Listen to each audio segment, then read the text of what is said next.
Hello students, आज के lecture 5 of contract law में हम डिस्कस करने जा रहे हैं बहुत ही इंपॉर्टेंट कंसेप्ट जो कि है कैपेसिटी टू कंट्रैक्ट। और इसके साथ में ही हम मॉडर्न बिजनेस प्रैक्टिसेस के दो बहुत ही इंपॉर्टेंट कंसेप्ट जो कि है standard form of the contract and the disclaimer clauses को अच्छे से समझेंगे। स्टूडेंट्स, ये कंसेप्ट इंडियन कंट्रैक्ट एक्ट के सेक्शन 11 से शुरू होते हैं, लेकिन प्रैक्टिकल लाइफ में इनका स्कोप बहुत ही इंक्रीज हो चुका है। Let's we start it.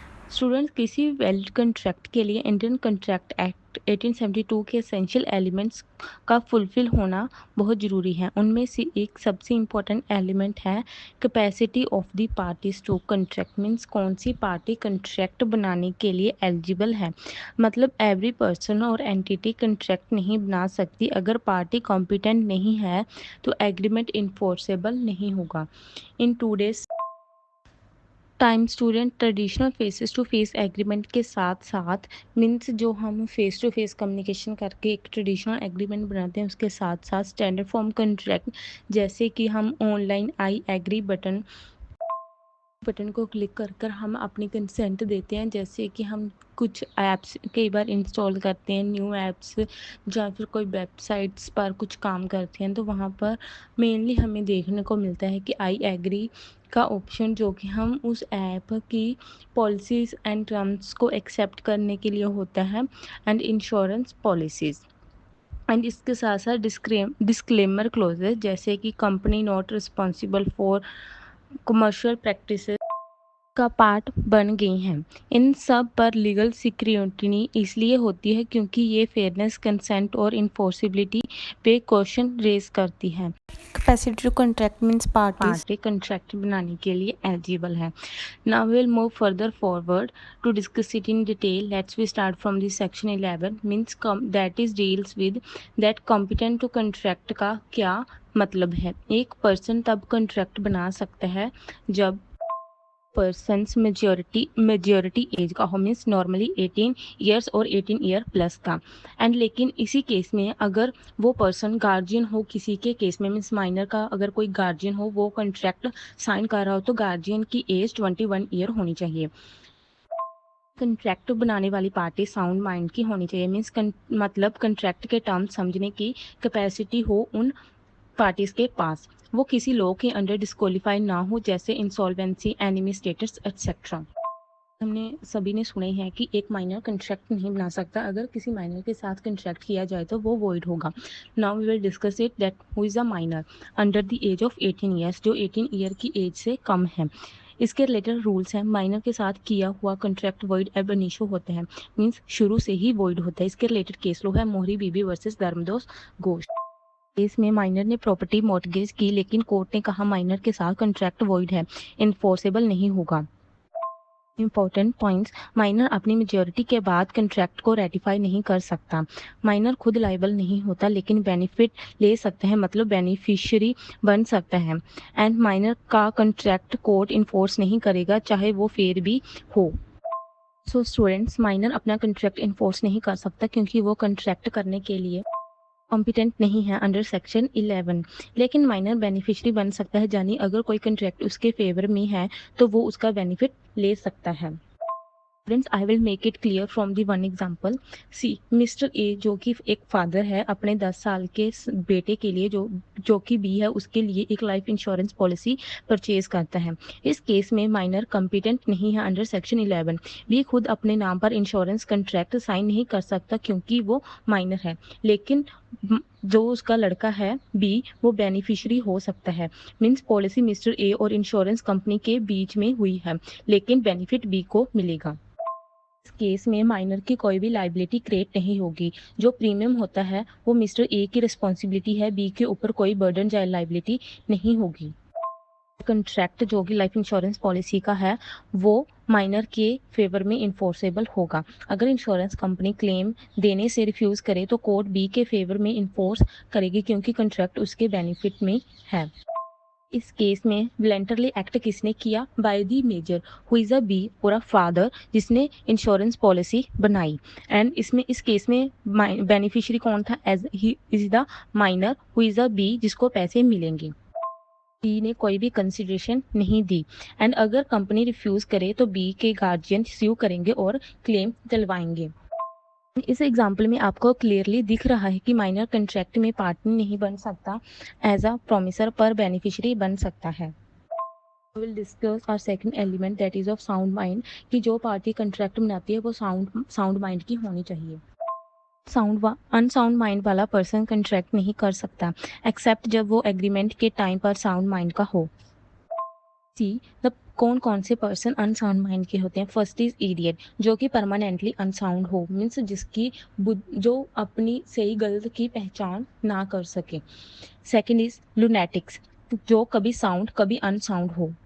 Third is drunk and intoxicated person, अगर वो समझ नहीं पा रहा कंट्रैक्ट की टर्म्स को, वो कि नशे, जो कि पर्सन कई बार नशे में होते हैं ड्रिंक की वजह से या किसी और नशे की वजह से, तो वो कंट्रैक्ट के टर्म्स को समझने की उनकी कैपेसिटी नहीं होती उनके माइंड की कि वो अच्छे से टर्म्स को समझ सकें।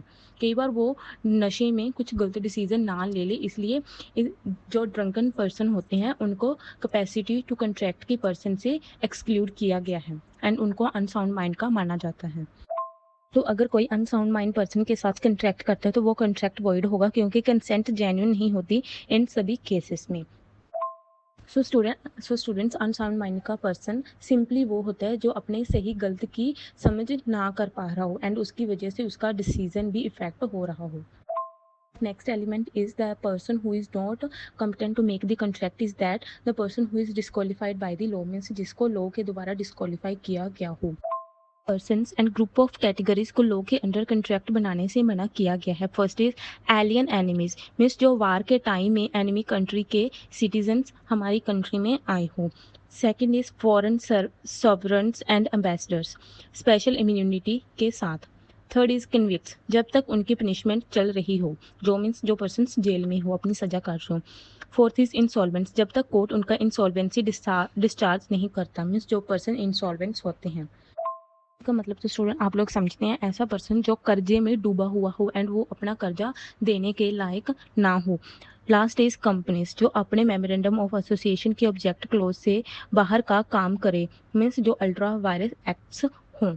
मीन्स कई बार मेमोरेंडम ऑफ एसोसिएशन में लिखा होता है कि वो कंपनीज ऐसा ऐसा काम नहीं कर सकती, बट वो फिर भी वो काम करें जो कि अल्ट्रा वायरस एक्ट्स हों। सो क्लास कैपेसिटी का टेस्ट ये है कि क्या party legal age, sound mind और लीगल एलिजिबिलिटी रखती हैं। अगर नहीं तो एग्रीमेंट ऑटोमेटिक वॉइड हो जाता है, एक्सेप्शंस के साथ जो बेनिफिशियरी के केसेस में लगती हैं। ओनली बेनिफिशियरी के केस में माइनर को एक्सेप्शंस मिलती है, otherwise all persons we have discuss it in earlier are not competent to make the contract. So students, अब हम अपने टॉपिक के next part standard form contract और डिस्क्लेमर क्लोज को डिटेल में समझते हैं। First is standard form of contract. Standard form contract एक ऐसा प्री ड्राफ्टर कॉन्ट्रैक्ट होता है जो एक पार्टी, मीन्स यूजली कोई बड़ी कॉर्पोरेशन या ऑर्गेनाइजेशन, दूसरी पार्टी को टेक इट और लीव इट बेसिस पर देती है।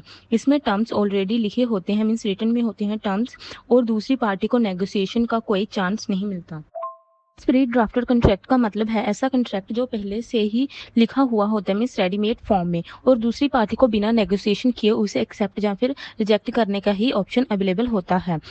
सेकंड पार्टी को कोई भी नेगोशिएशन करने का ऑप्शन नहीं होता, मीन्स वो उस कॉन्ट्रैक्ट में कोई भी चेंजेस नहीं कर सकते। कॉन्ट्रैक्ट के terms and conditions, right, duties को बार्गेन करके डिस्कस नहीं करते हैं या फिर डिस्कशन करके डिस्कस नहीं करते हैं। इसका मतलब है कि कॉन्ट्रैक्ट वन साइडेड होता है। जो पार्टी कॉन्ट्रैक्ट बनाती है, जनरली कंपनी एंड ऑर्गेनाइजेशंस, वो अपने टर्म्स एंड कंडीशंस फिक्स कर देती हैं एंड दूसरी पार्टी के पास सिर्फ दो ऑप्शन होते हैं, जो कि होते हैं एक्सेप्ट कर लो एज इट इज़ जैसा भी कॉन्ट्रैक्ट बना हुआ है, या फिर उसे रिजेक्ट कर दो। एग्जाम्पल जो कि बैंक लोन के एग्रीमेंट्स होते हैं। सेकेंड इज जो हम सिम खरीद के हैं, मोबाइल सिम कार्ड का जो एग्रीमेंट होता है। नेक्स्ट इज ट्रेन या फ्लाइट टिकट बुकिंग करने के जो टर्म्स एंड कंडीशंस होते हैं। कंडीशंस में एग्रीमेंट एंड कॉन्ट्रैक्ट के टर्म्स एंड कंडीशंस पहले से ही डिसाइडेड होते हैं, हमें उनको एज इट इज़ ही एक्सेप्ट करना होता है। Now we will see कि legal issues in the pre drafted और the standard form of contract, means कौन कौन से लीगल इश्यूज हमारे सामने आते हैं प्री ड्राफ्टेड कंट्रैक्ट्स में।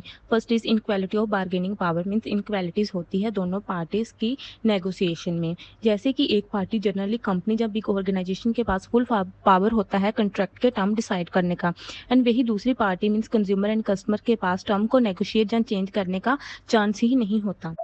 Is अनकॉन्शेशनेबल clause. स्टूडेंट्स कभी कभी ना एक कॉन्ट्रैक्ट में ऐसे कंडीशंस होते हैं जो बहुत ही अनफेयर, स्ट्रिक्ट या फिर वन साइडेड होती हैं। ये क्लॉज वीकर पार्टी के राइट्स को रिस्ट्रिक्ट करते हैं, मीन्स जो पार्टीज वीकर सोसाइटी के हों उनके राइट्स को बहुत ही ज़्यादा रिस्ट्रिक्ट कर देते हैं। फॉर एग्जाम्पल, इंश्योरेंस पॉलिसी में लिखा हो कि कंपनी किसी भी रीजन से क्लेम डिनाई कर सकती हैं, यह एक अनफेयर क्लोज है। मतलब प्री ड्राफ्टर कॉन्ट्रैक्ट्स में एक वन साइडेड ज़्यादा पावर होती है और दूसरी साइड के पास सिर्फ एक्सेप्ट या रिजेक्शन का ही ऑप्शन होता है। मीन्स इस केस में एक पार्टी डोमिनेंट होती है के ऊपर, जैसे कि एक पार्टी के पास फुल पावर होती है, लाइक 99% पावर होती है, दूसरी पार्टी के पास सिर्फ रिजेक्शन और एक्सेप्ट करने की ही पावर होती है, जो कि इक्वल टू 1% होती है। See some case laws. First is LIC versus consumer education and research centre. इस केस में सुप्रीम कोर्ट ने कहा कि अगर स्टैंडर्ड फॉर्म कॉन्ट्रैक्ट में कोई क्लोज अनरीजनेबल या फिर अनफेयर है तो कोर्ट उसको स्ट्राइक डाउन कर सकती है। Second is central inland water transport corporation versus Brojonath Ganguly. इस केस में एम्प्लॉयमेंट कॉन्ट्रैक्ट में एक क्लोज था जिसमें एम्प्लॉयर किसी भी टाइम एम्प्लॉय को बिना रीजन डिसमिस कर सकता था। कोर्ट ने कहा इसको आर्बिट्रेरी और पब्लिक पॉलिसी के अगेंस्ट माना जाता है कि एकदम से ही किसी भी टाइम पर एम्प्लॉय को कंपनी से निकाल देना, उसके काम से निकाल देना, जो कि आर्टिकल 14 का वायलेशन होता है और क्लोजेस को वॉइड कर देता है। So class standard form contract consumer protection के लिए हाई स्क्रूटिनी के अंडर आते हैं क्योंकि बार्गेनिंग पावर इक्वल नहीं होती इस क्लोज में। सो स्टूडेंट्स, हम बिजनेस प्रैक्टिसेस का अब next most important concept discuss करेंगे, that is a disclaimer clause. Disclaimer clause वो कॉन्ट्रैक्चुअल टर्म्स होते हैं जो एक पार्टी की लाइबिलिटी को लिमिट या फिर एक्सक्लूड करते हैं, एंड अगर कोई डैमेज या फिर लॉस हो, for example we are not liable for the loss due to the website down time. ऐसे कॉन्ट्रैक्चुअल टर्म्स का मोटिव होता है कि बिजनेसेस को लीगल लाइबिलिटी से बचाना। एग्जाम्पल्स हैं e commerce site, software licence agreement, transport services, hospitality industry and etcetera. The legal validity of the disclaimer clause, means disclaimer clause की लीगल वैलिडिटी क्या है। Legal validity of the disclaimer clause को हम section 23 of the Indian contract act के context में discuss करेंगे।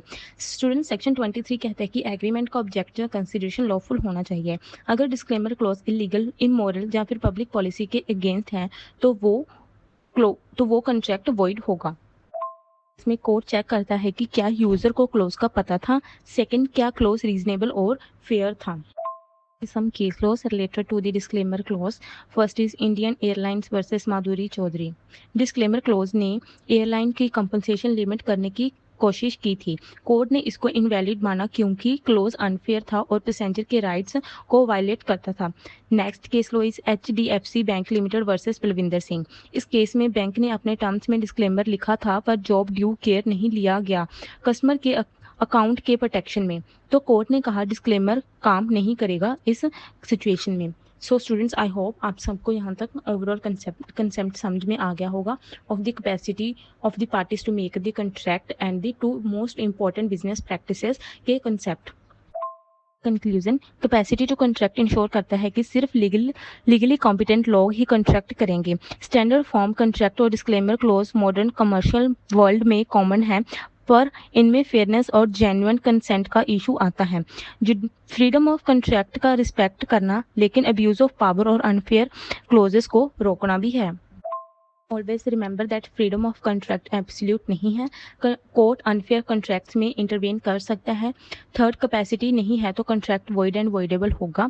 Last, public interest और reasonableness का टेस्ट लगता है। So students, now in next lecture we will discuss the doctrine of the reasonableness.